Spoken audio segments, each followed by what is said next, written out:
I have the pleasure of taking you through just this short webinar this afternoon called The Big Shift, how April's universal credit changes impact health and disability. Because there are some big changes planned to universal credit in particular, I would quite happily argue some of the biggest that we've seen in years, quite honestly. And so we really want to just take a little bit of time this afternoon to unpack those changes and what do they mean for people, or for disabled people more widely. So firstly, I will say there is a lovely little photo of me on the screen there. As I say, my name is Gareth. I'm one of the trainers here at Society Matters. And if this maybe isn't your first time joining us, if you've worked with us before, you will know that I absolutely love that photo. Yes, that is sarcasm. So everybody say hello and everybody say goodbye, because we're not going to see it again. So what am I going to be talking about for the next hour or so thereabouts? So like I said, the aim of this short session today, it's just about unpacking some of the incoming changes that are coming about in April to universal credit, what we're calling the good, the bad and the ugly. We're going to think about how those changes will affect new and existing claimants of universal credit. We're going to talk about the impact of those changes for people with disabilities and health conditions. We'll cap things off as well, thinking about where people can turn for extra support too. There will be some resources that I'll show you a bit later on. Just to say, this webinar, it will be going out with our newsletter. As I said, the session is being recorded. And like I mentioned earlier, it's an hour-long session. We've sort of budgeted about 45 minutes thereabout, and then 15 minutes at the end for a Q&A. And we'll end the recording before we get to the Q&A as well. So if you have any questions that you want to ask privately, maybe just hang back into the end. If you have any questions at any point, though, hopefully you can tell I'm about as intimidating as a cream egg. So if you have any questions at any point, please do just fire away. All right, and I will be able to send you a copy of these slides as well. If you would like a copy of the slides, just pop your email address in the chat box before we head off. All right. So just very quickly before we get into things properly, if I may, just in case this is your first time joining us, if I can just give you a little bit of background about myself and about us at Society Matters, who we are and what we do, just in case you sat there thinking, who is that Alan Carr look like and why is he talking about universal credit? It's all right though, because I've got better teeth. So Society Matters broadly is the trading subsidiary of Citizens Advice Gateshead, actually one of the largest citizens advice in the country, but we are its trading subsidiary. So what I do today is we deliver a range of courses on what you might call kind of different social welfare issues. So, for example, we deliver courses on universal credit, on homelessness, on debt, on immigration, on financial well-being. We do work around employability. It's citizens advice, so if you can think of it, then we probably do cover it. But what's unique about us is that all of the profits that we make ultimately get gift-aided back to Citizens Advice Gateshead to fund the various projects that it has and enable our advisors to do the wonderful work that they do. And on the screen there is just some of the organisations that we're very proud to support and to work alongside. And I can just see a few people there popping the emails in the chat. No problem, I will send you a copy of those slides at the end of the session. Okie doke. Right, we'll get into it then. So before we start sort of thinking about the changes themselves, I'm just curious, from your own experience, that might be personal if you're happy to say it, please don't feel you need to share anything you're not comfortable with. It might be in terms of your work. Do you think that the welfare system effectively supports people with disabilities or health conditions? Do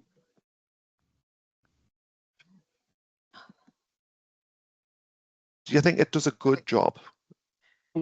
Karen?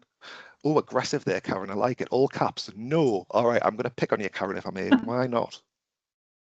Because it's not a fair system. So many people obviously put in for personal independence allowance around their disability, and they may not necessarily get any support around that, which got a huge impact on people's mental and physical and emotional well-being. Therefore, they've got to go through the channels of actually pursuing that, as to say, I am entitled to it, trying to access that support for someone to fight their corner. And I just think sometimes when people got more layers of disadvantages as it is, to have that on top makes it even more of a struggle. Yeah, no, I would completely agree. It is difficult to get PIP. In terms of some of the changes that we're going to talk about very soon, but you'll see that there are changes planned in a sense to that in terms of the gatekeeping of things like LCWRA, and that will have implications for people who are either getting PIP or trying to get PIP. But yes, Yeah. it is difficult, and like you say, when people have that disadvantage, and particularly when they have sort of layers of disadvantage, for want of a better phrase, you might be, you might be disabled, but you might be sort of black and minority ethnic, you might be a woman, you might, be LGBT plus. Those disadvantages, sort of compound on each other and make it more difficult to navigate that system. And of course, that's why services like Citizens Advice exist, to help people get that support. But in an ideal world, you'd like to think that people wouldn't need to struggle in order to get that support in the first place. Yeah, No? unfortunately they do. And also the fact of it is quite hidden. Not everyone's aware that they can actually put in a claim to support their day-to-day living. So unless that knowledge is available, which knowledge is power, Yeah, then absolutely. people are obviously struggling day to day. Yeah, absolutely. It's all well and good that information being out there, but what if you don't know it's there? What if it's checking a website? Okay, what if you are an older person who struggles with using the computer, for example? Are you going to know what website to go to? Are you going to know where to find that information? It can be a real struggle for people, certainly. Julie, I can see you saying in the chat there, sorry, in my experience, people often fall through the gaps, and even if they're successful in getting extra disability benefits, they are not signposted for extra help. Yeah, certainly in my experience, when I've sort of contacted the DWP on behalf of clients, for instance, if you don't ask for something specifically, they won't necessarily tell you about it. So again, if you don't know it's there, how are you meant to take advantage of it, essentially?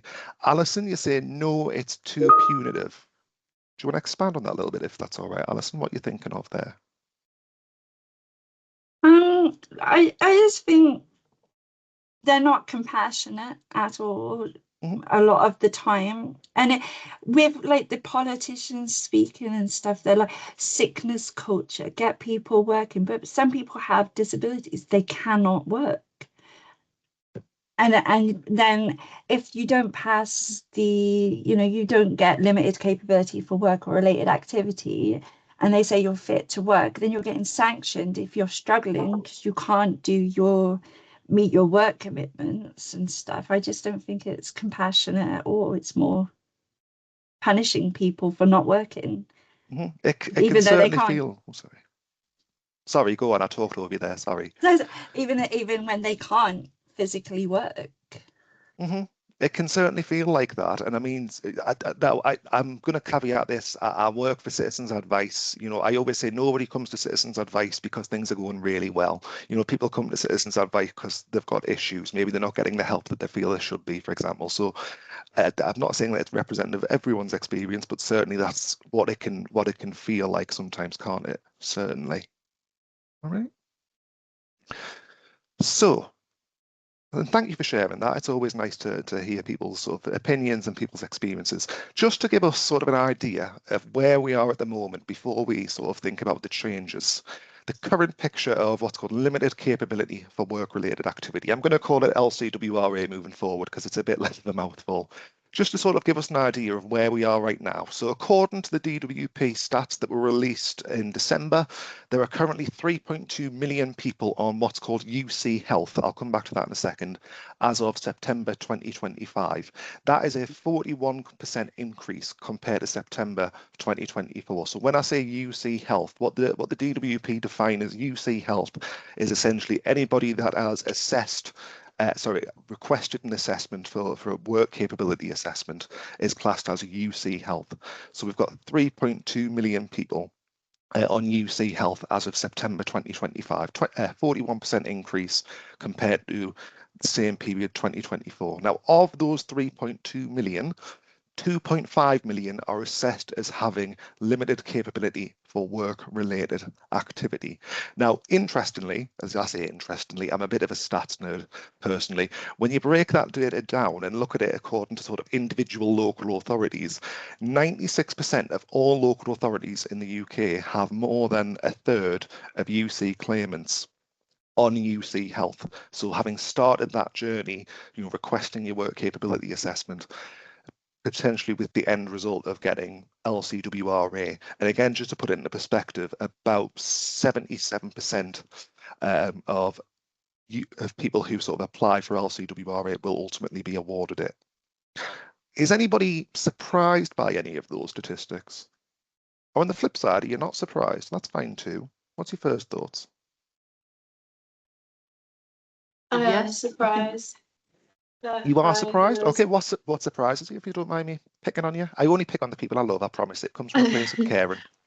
I just wasn't expecting them to be that high. I think the main figure that I'm surprised by is the 30% of 30% of the 96% of local authorities. I don't know why I wasn't expecting it to be that high, because the vast, well, not vast majority, but a very large percentage of the clients that we do speak to are in that situation. But I feel like just seeing them broken down into a percentage, it just Yeah. feels higher than what I was expecting it to be. I don't know Yeah, why. no, that's the one that gets me as well. Like, I thought it might be bad, for want of a better phrase. I didn't think there would be that many people, but yeah, 96% of all local authorities across the UK have essentially more than a third of UC claimants having started that journey, if you like, towards getting something like LCWRA. It's, when you stop and think about it, that's the one that sort of sticks in my throat a little bit.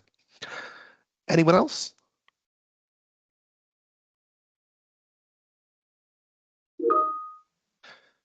James, you're saying how many of them had to go through the appeal process? I'm not sure off the top of my head, I'm afraid. I know I was reading something just this morning, in fact, but that was more to do with kind of PIP assessments in particular, as opposed to things like LCWRA. There was research showing that about 76% of PIP appeals are ultimately successful. But I'm afraid I wouldn't be able to say LCWRA right off the top of my head.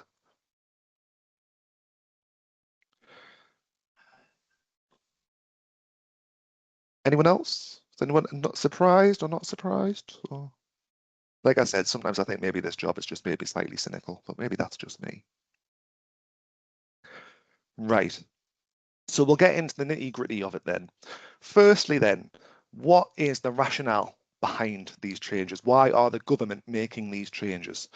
So these changes were initially proposed last year. Now, to be clear, there were changes proposed to PIP and there were changes proposed to LCWRA in particular, or universal credit more widely. The changes to PIP at the moment, they are not going ahead. There were changes planned. I'm not going to go into them today because I don't want to confuse things, but ultimately those changes to PIP were so controversial, the government actually couldn't get it through the House of Commons. At this moment in time, there are no changes planned to PIP at the moment. The changes to LCWRA, though, are still going ahead. Now, why are the government saying that these changes are necessary? The government say that in the last few years, particularly since the pandemic, there's been a huge rise in the number of people applying for things like LCWRA, particularly young people, particularly in relation to sort of mental health conditions, things like anxiety and depression and so on. And because of that increase, the benefits bill, for want of a better phrase, is becoming unsustainable. And so they are taking action to address that. So again, the DWP published some statistics last year that 81% of work capability assessments ultimately resulted in an award of LCWRA, which brings with it that payment currently of about £423 a month. In the context of wider government spending, the government say that spending on working age disability benefits, so that's things like PIP or LCWRA, it has risen by £19 billion in the last about 5-6 years. There's about, well, 6 or 7 by now. It's 2026, isn't it? And they estimate that by sort of 2030, it could have risen, without taking these actions, it could have risen by as much as £35 billion. It is quite a chunk of money. What's your thoughts behind the rationale for these changes? Is it something that you agree with? Because if you do, that's absolutely fine. Equally, do you not agree?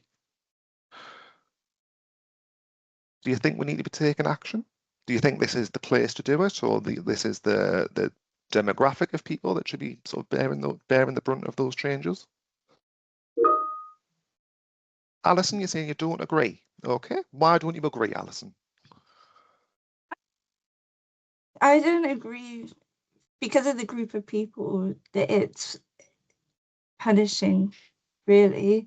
When you've got companies that don't pay tax, or like people that evade tax, and then you could get money that way instead of taking it from people that need extra help because they've got disabilities and have higher living costs. Yeah, I mean, there's research done by Scope that suggests if you have a disability, you face extra costs to the tune of around about £1,100 a month. Now, these changes that we're going to talk about in just a moment, they are ultimately, for a lot of people, going to mean losing a significant chunk of money. And it certainly there's an argument to be saying, and it's an argument that people have said for months now from various places, various organisations. Should it be the most vulnerable people who are bearing the brunt of that spending increase? Kirsten, you're saying hitting the most vulnerable, when we should look at the root cause of issues causing increase in ill health. Yeah, again, I think that's something that a lot of people would say. Things like a long COVID, for example, we know much more about. The sort of the push that the government have around trying to get disabled people into employment and staying in employment, for example, because we know that working broadly, yes, it can be beneficial for your health, but if you are someone who has a disability or a health condition, what kind of support do you need to get into the workplace and crucially stay in the workplace? Money would be better spent on mental health provision rather than punishing people who are really suffering. Unfortunately, Julie is saying as well, mental health support is non-existent for many areas, especially here in Devon. All right. I'm afraid I'm not familiar with what the sort of mental health service is like in Devon specifically, so I may just have to take your word for it there. Cynical me thinks government being lobbied by private health insurance companies who want everyone to have private health insurance. Oh, I hope not. I could not afford private health insurance, but we can but hope. James is saying every government has done this over the years. Income support to incapacity benefits, then to ESA, cuts, restrictions. Yeah, the welfare system changes over time. In an ideal world, we'd like to think that it was changing for the better, of course, but that change is subjective. People's experience of that is different, and unfortunately, it may well be the case that yes, potentially, as we'll talk about very soon, it may be that we are, or certain people are, unfortunately bearing the brunt of those changes. So we'll get into it then. Now, alongside the changes to LCWRA, limited capability for work-related activity, what the government have also said is that they want to make changes in particular to the standard element of universal credit. So LCWRA is an element of universal credit for people that have health conditions or disabilities, but the standard element is the one element of universal credit that absolutely everybody gets. But you'll see on the screen, the amount that you get varies depending on maybe your age, and also are you claiming universal credit as a single person or as part of a couple. Now, the government have said that by increasing the standard element, it will, and this is the term they use, it will rebalance universal credit. Over the course of a year, that increase to the standard element from April, so you'll see, for example, it's rising by about £22 a month, £24 a month, so on. That increase will equate to about £365 over the course of the year. As we'll talk about very soon, though, you'll see, and actually the government's own research suggests that UC, what they call UC health claimants, people claiming LCWRA, might well lose anywhere between £2,500 and £3,000. So yes, the standard element will increase, but it's not going to be anywhere near enough, I would argue, to offset the potential reduction. Of course, the plus side to that, if you like, is that if you're just sort of the typical, for want of a better word, able-bodied UC claimant, then yeah, it will mean that you get a bit extra if that is the case. Now, what I will say, just to put this in context a little bit, nationally, Citizens Advice has done some research. There was a report they published about 6 months ago that showed that clients who came to us with disabilities who were wanting debt advice are already about £26 into a budget deficit, meaning that their living costs are just outstripping the money that they have coming in. They're already £26 down. Withdrawing that financial support, LCWRA, implementing those cuts, it's only going to make that situation worse. I'm honest, I dread to think what the situation might be like in a year or two when these changes have really had time to embed. What do you think about the idea of increasing the standard element? Because like I said, it's going to go up, but it won't necessarily be enough to offset the reduction, really. But it's increased every year anyway, so it's no different to the usual rise with the cost of living. So in terms of offset and limited capability for work, it's going to have no greater power to do that with any other year, really, especially the amount that it's increasing by. Yeah, well, it's interesting you mentioned that because the government say that they are increasing it above inflation. So it's going up by around about 4%, and they want to try and increase it by a little bit more than inflation over the next couple of years as well. So that by, I think, 2029, they say it's going to be worth around about £470 a month. But again, like I say, it's not much. You know, if you're starting from a low base point, just sort of tinkering around the edges, like I say, it's not going to make a huge amount of difference or as much difference as it could. Yeah. Alison, you're saying good start, but not good enough. Janet, you're saying politically motivated. Do you mind expanding on that a little bit, if that's all right, Janet? You happy to say? Yeah, I just mean that I think that the increase in the standard allowance, I think the whole drive to reform benefits is politically motivated. It's point scoring among political parties, but pandering to sort of a right-wing rhetoric. But I think particularly that increase in the standard allowance, it's clearly still going to leave people significantly worse off. So it's just a tick box exercise to say, oh well, we're taking this way. Oh, but look, we're giving you this. Yeah. Yeah. No, I can totally see the logic in that. And I do think, certainly in the last few months, the last year or so, maybe even longer, you might say, there has been a real rise in terms of the rhetoric against benefit claimants, disabled people more broadly. And I do think there's a kernel of truth in that, certainly. Like you said, we're taking away with this hand, but look, we're giving you this with the other hand. But like we've said, in practice, it's not a huge amount of money. It's not going to offset that difference. But yes, these will be the rates as of the 6th of April. Any questions about anything, folks, before we crack on? UC is not a way of life. It is meant to be a safety net. Neil is saying shameful action by the Labour Party. I can certainly see what you're saying there, Neil, and I'm sure a lot of people would agree with that. The welfare system is meant to be a safety net. It's there for people when they need it. It's there to support people, and ultimately, maybe you might claim it for a little bit while you're between jobs until you can get back into a job. The flip side of the coin is, what if for people it has to be their way of life? Like the example I always think of, and I still think about this now, years and years and years ago, I might have mentioned this already. In fact, if you've sort of done training with us previously, I used to work with students with special educational needs, and there was a girl who had quite a severe form of cerebral palsy. So she couldn't walk, she couldn't talk, she used Makaton to communicate, she had a wheelchair, but she wasn't able to move it herself. She needed help with just about any aspect of personal care you can think of. With the greatest respect to her, she's never going to be able to get a job and contribute to society in that way. For people like that, things like universal credit, LCWRA, it has to be a way of life, because what other option do they have? So I can totally see where you're coming from in that sense, because for a lot of people, yes, it's meant to be a safety net. But equally, I would argue that the point of a safety net is that it's enough to, if not necessarily be comfortable on, enough to get by, enough to have some quality of life. Just sort of playing devil's avocado there. So, thinking about LCWRA specifically, limited capability for work-related activity. I just want to briefly talk about the process at the moment, because there will be some changes that we'll talk about later on.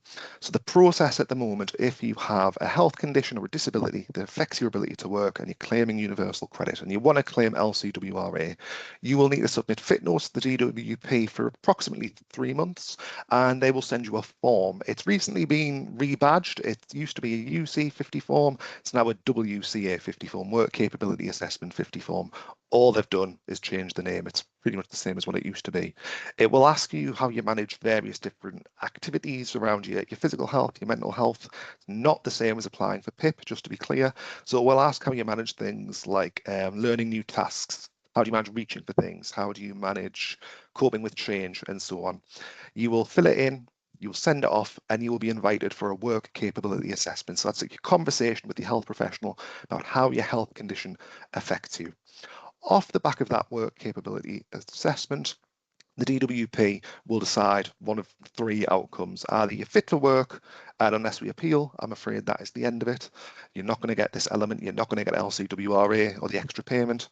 Door number two is that you're found to have limited capability for work, LCW, so you don't have to look for work, you've got to do things to maybe get ready to look for work, maybe down the line when your health improves. You don't typically get any additional money with LCW, with a slight caveat that I'll talk about in a second.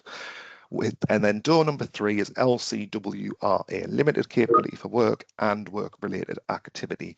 So that is essentially where your health conditions are severe enough that you do not need to look for work. You don't need to do anything. You don't have to look for work, you don't have to prepare to look for work, and you will get an additional payment with your universal credit if that is the case, if you have LCWRA.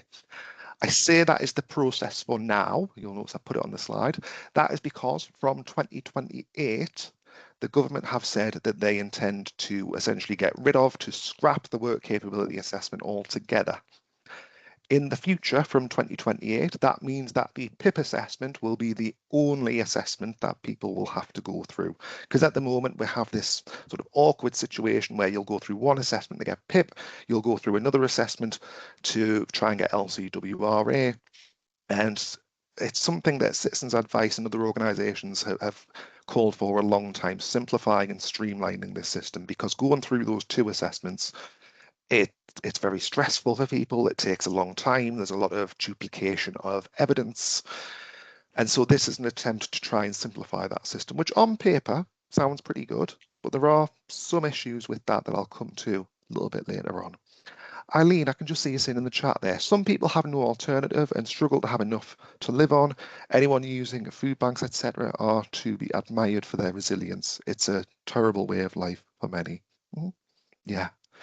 And unfortunately, that is something that we see at Citizens Advice Catered ourselves. We're quite fortunate that we do actually have a food bank in our office. I used to work in a food bank myself, so yes, I've seen the struggle that it can be for some people, whether that's just to live or to even, have the strength to get themselves through the door because they're embarrassed about asking for food bank assistance and so on. I would completely agree there. So, like we said, from 2028, the work capability assessment will be scrapped. So we've still got a bit of time, but that is the government's intention. But as I said, that potentially creates some problems of its own. Now, in terms of the rates of LCWRA, this is where things get a little bit countdowny, I'm afraid. There's a few numbers here, so I've broke them down on the screen as best as I can. The current rate of LCWRA right now today is £423.27 a month. From the 6th of April, if I am already claiming LCWRA, or I have a terminal illness, or I have got LCWRA under something called the severe conditions criteria, which I'll talk about quite a bit in just a moment, then it will be uprated in April. It's going to be £429.80. The big change is that for new claimants who get LCWRA, they will only get about £217 a month. They are going to miss out on quite a chunk of money. It does create a kind of a two-tier system in some respects.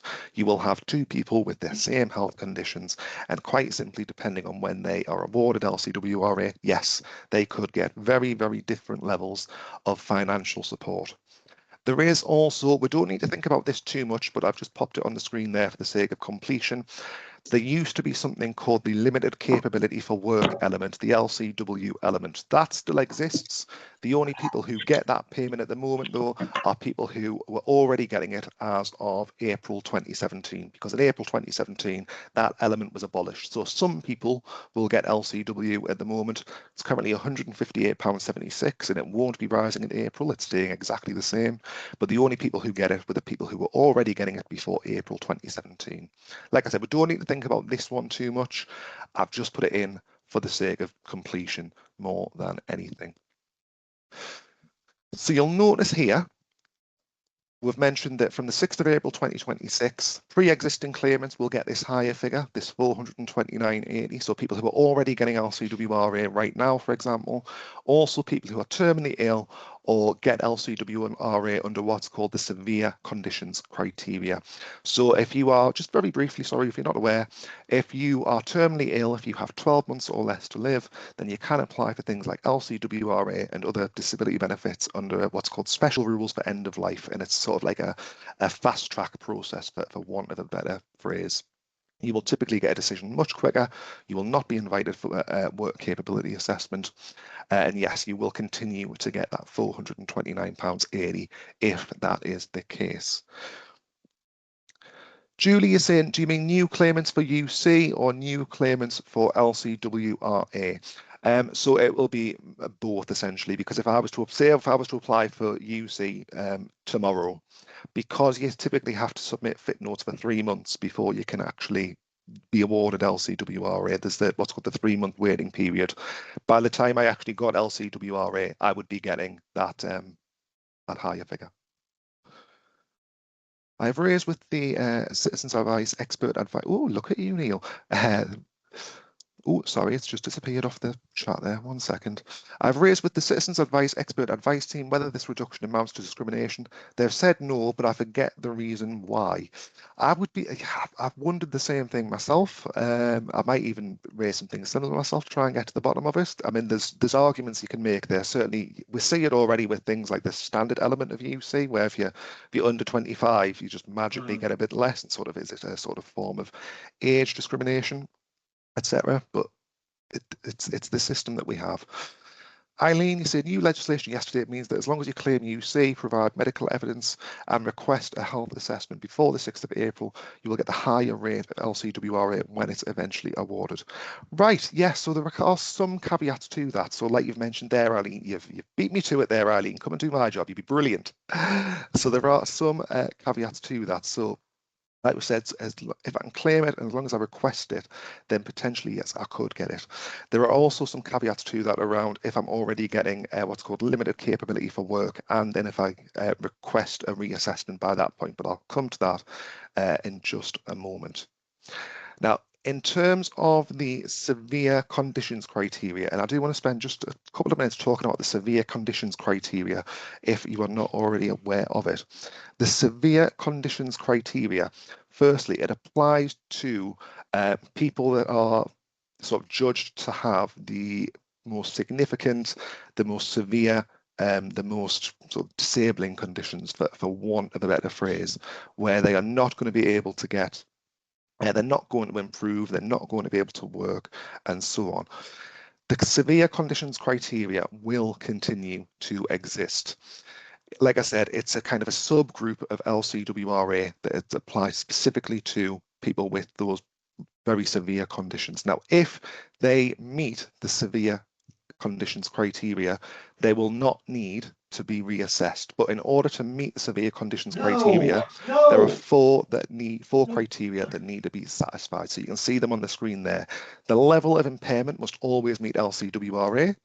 It must be a lifelong condition. I don't mean in the sense that I need to have been born with it. I mean that once it's diagnosed, it needs to be accepted that it is a lifelong condition.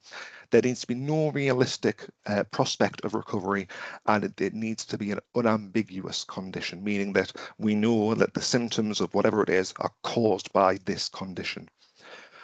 What's your first thought about that severe conditions criteria? Think about the language. Oh, sorry, Janet, I've just seen your question in the chat there. I do apologise. In 2027, when the work capability assessment process is scrapped, will people who already have it continue to get them? So as long as they are continuing to get it, then as long as they continue getting it, then yes, they will keep getting it as far as we can tell. The government have floated the idea of some form of transitional protection, because when the work capability assessment is scrapped in 2028, it does raise the prospect that there might be people who are already getting LCWRA but aren't getting PIP anymore. Strictly speaking, they might lose their entitlement. The government have floated this idea of some kind of transitional protection, similar to migrations to universal credit, if you're familiar with that process at all. So there might be some kind of interim payment to make sure we keep getting it. But I'm afraid it's just too far down sort of too far down the line to be able to say at this point in time, because we're just not there yet. Right. LA, sorry, just in there. If you're not on mute and not sharing, can you just pop yourself on mute, as we can hear people shouting and moving around? Might be distracting. Oh, okay. Hey, thank you very much, Ella. Yeah, if you can just pop yourselves on mute, if that's all right, folks, much appreciated. Unless you are sort of contributing something.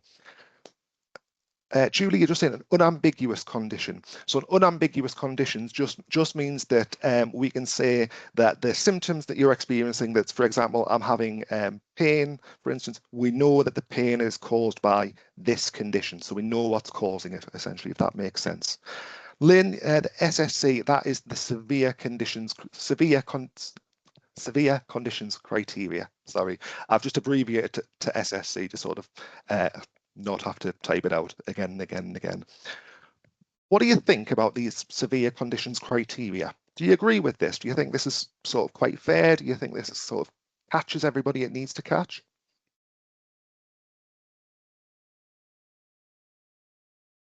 It might be like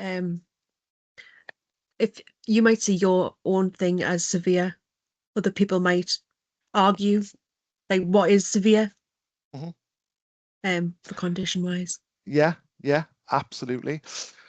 Now, the trouble that I have with the criteria in particular is especially this first one. The level of impairment must always meet LCWRA. So when you have your work capability assessment, the way that you're assessed is that there's different descriptors that you're assessed against, different activities, and within each activity there is one descriptor per activity.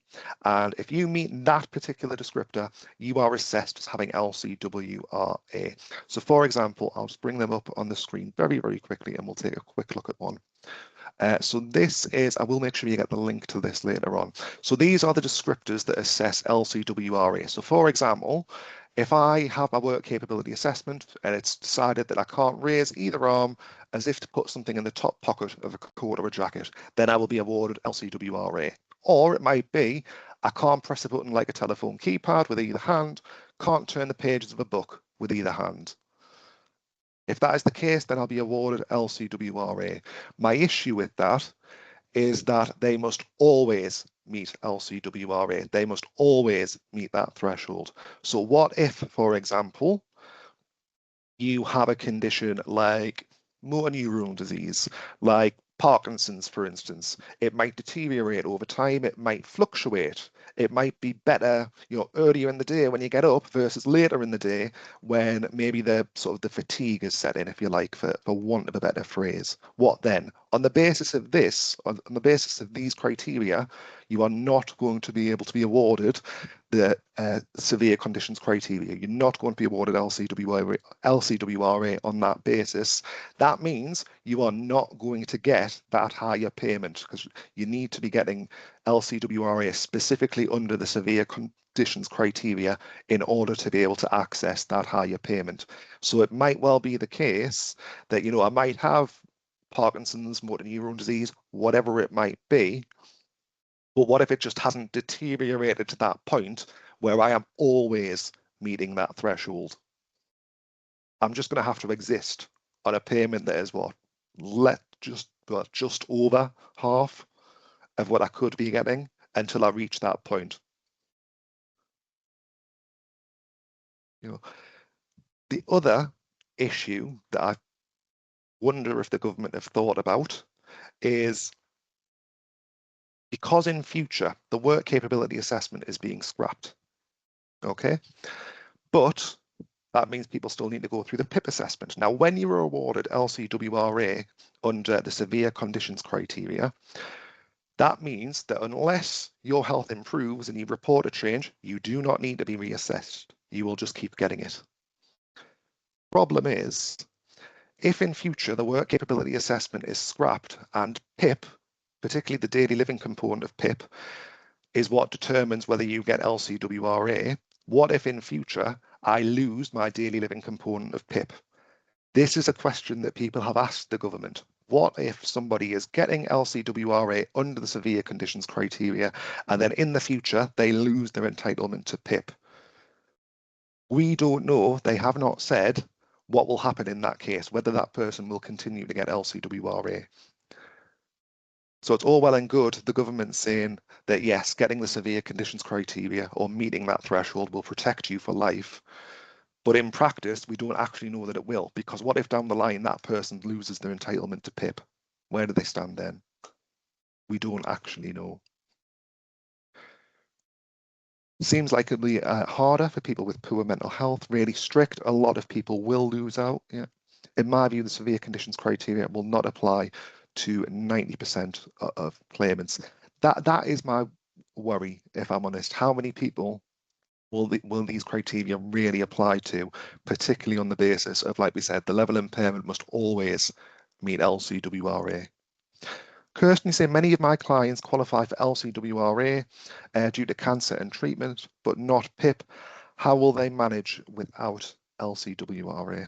Well, that is the difficulty there, isn't it? Because if they lose that income, it's going to have a really sort of detrimental impact on their quality of life, their finances. I'm sure that money is the last thing they're going to be thinking about in those circumstances. Many of my clients, LCWRA, do the cancer and treatment. How are they? At this moment in time, we don't actually know, I'm afraid. Does anyone have any questions about anything before we crack on? Eileen, you saying it makes no sense. Two separate things. PIP is how conditions affect daily life. Your work capability assessment is how health affects your ability to work. Yeah, absolutely. Yeah. On paper, I can see the argument of streamlining that system and getting rid of one assessment, trying to make it a bit easier for people in that respect. But in practice, that means essentially they've got one chance, and if they don't get it, then they've blown it, for want of a better phrase. And then it's a potential double whammy that they might lose LCWRA and also they've lost PIP as well.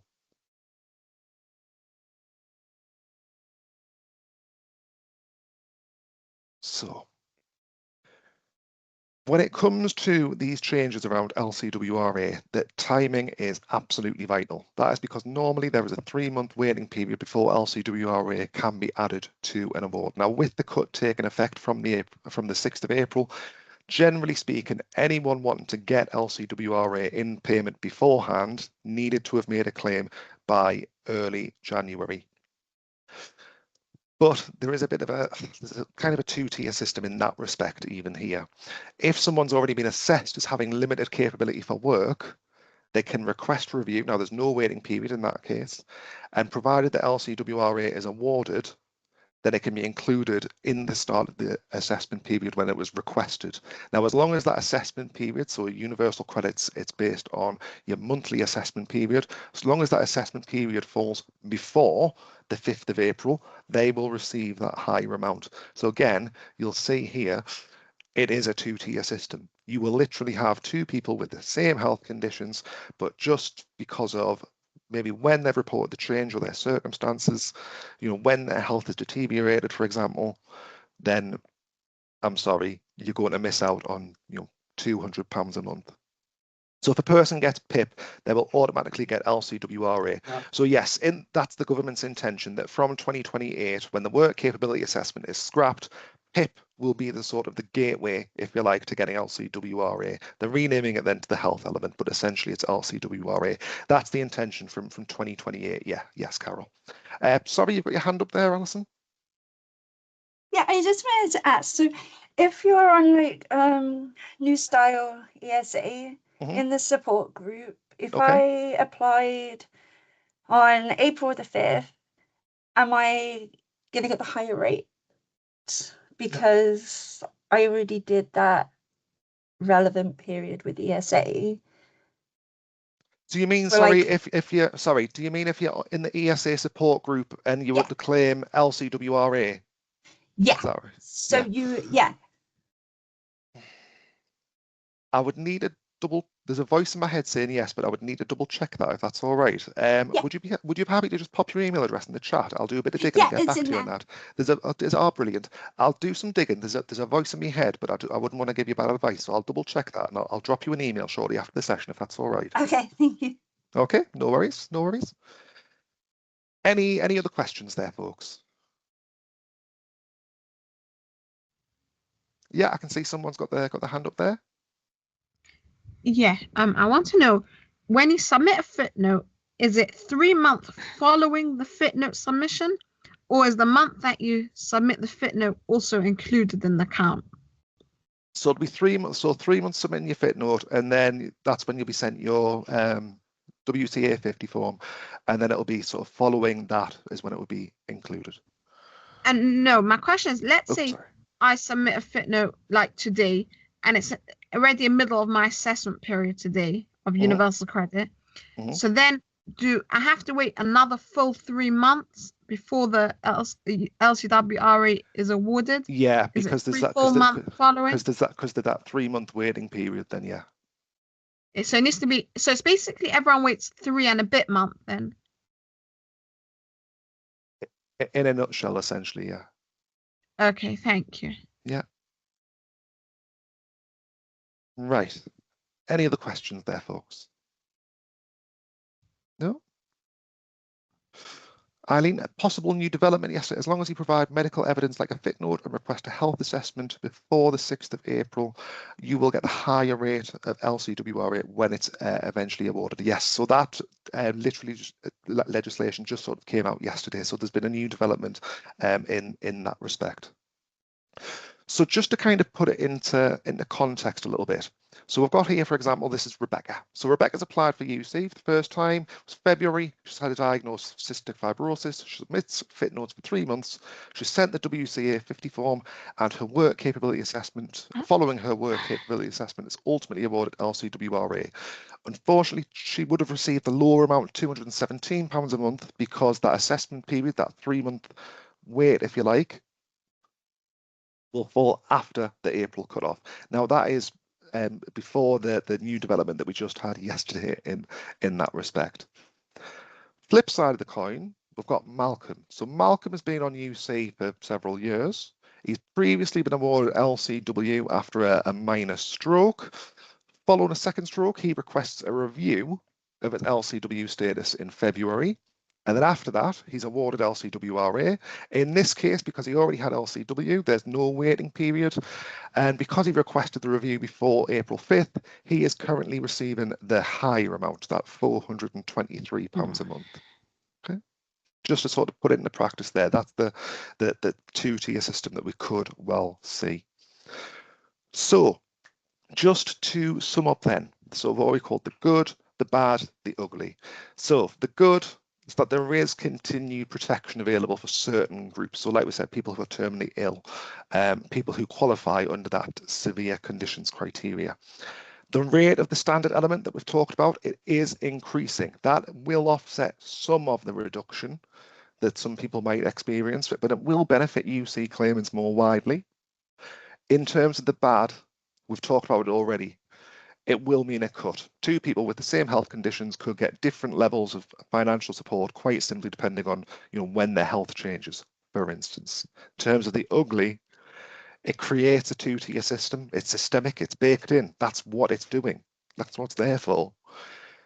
And also what we've talked about, those changes to the severe conditions criteria, it is going to make it harder for people to qualify for those. It is not going to apply to a great many people in the grand scheme of things, but it's better than nothing. So just to sort of cap us off, we've just got on the screen there, and again, if anybody wants links to these, I will send them with the slides later on. Citizens Advice has a lovely little web page about how universal credit is changing, and it goes through some of the changes itself in a bit more detail. If anything changes in future, this web page will be kept up to date. There's a bit more information here about the severe conditions criteria. What are they? Some examples and so on. And lastly, I have included a bit of information around the descriptors for LCWRA specifically. So as long as I meet one of those descriptors, I can be awarded LCWRA potentially. Right.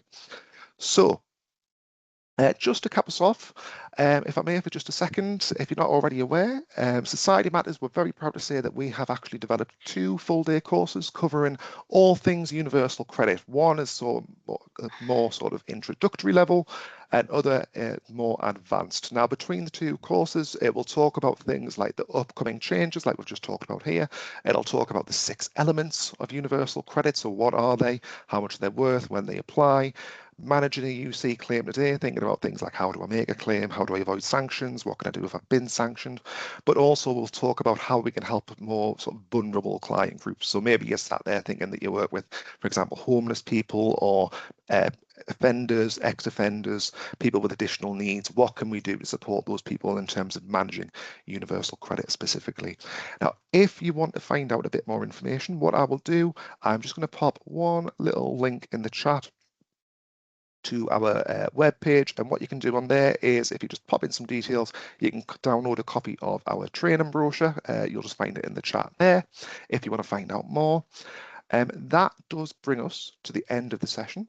So just a little recap of what we've talked about over the last hour or so, and then we do have a little bit of time at the end. So does anybody have any questions about anything? I have the